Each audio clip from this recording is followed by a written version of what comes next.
All right, so are you willing to bet on the outcome of tomorrow's election? Before you put your money on the table, let's invite into the stream Brian Gardner. He's the Chief Washington Policy Strategist at Stifel. It's good to have you here. And I am not a betting man, but I am curious. There are estimates as to who's going to win this election. And I believe Stifel is saying that Joe Biden has a 65% chance of winning, Donald Trump a 35% chance of winning. Everyone has a different take on this. So what should we keep in mind as I throw those numbers out that Stifel is talking about? So keep in mind, I think it's going to be a close election. Whether it goes one way or the other, I don't think a blowout is likely. Possible, but not likely. So I think it's going to be close. There's a very good chance we're not going to know the outcome when we go to bed Tuesday night or wake up Wednesday morning. It'll take a couple of days. As long as it's only a day or two, I don't think there's too much market volatility. If it's really close and you have several states that are likely to be litigated, then you could start to see some volatility as the market worries that this is going to go beyond a week, 2 weeks, 3 weeks. And Brian, going off of that, I know you laid out 4 different scenarios in your most recent note, but in terms of what investors are expecting or the best outcome for the market at this point, how are you reading that? So there are a lot of cross currents. So I think for weeks, investors have been thinking a blue wave was the best outcome because it was the biggest stimulus relief COVID response. And I still think that is the scenario that provides the biggest dollar package. There's little doubt about that in my mind.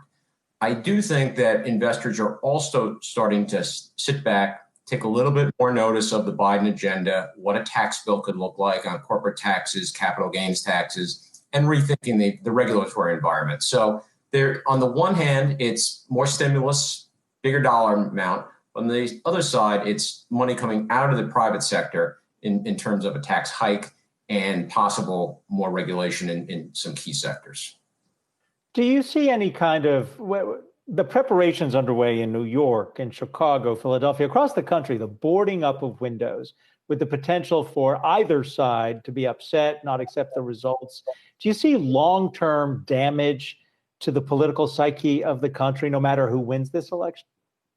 I think it's a great question, and I don't think it's new. I think this is an evolution that our civil discourse has been deteriorating over several decades, and this is the next step in it. So, I'm hoping that we do avoid civil unrest and rioting, but I can see it happening regardless of the outcome, and I don't think this is the end game. I think we are in a danger point that unless there's some kind of event catalyst out there that unifies the country, the country seems to be fraying a little bit at the seams. I mean, I don't want to sound overly alarmist, overly negative, because in my gut, I'm an optimist. We have been going through, and we will continue to go through a really rough patch in terms of our civil discourse for a while longer, I fear.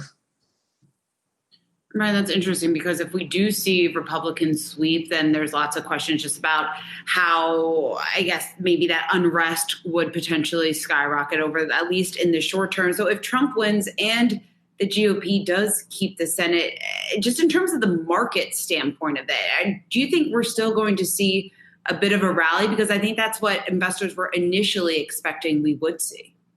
Yeah, so again, this is the reverse of the blue wave scenario that I talked about a second ago. So investors will probably be a little bit disappointed on the stimulus side. It's not going to be a $3 trillion package. It'll be a $1 trillion package. On the other side, there's no tax hike coming. The rhetoric is actually going to be about tax cuts. I'm skeptical that what happened, but that's going to be the rhetoric.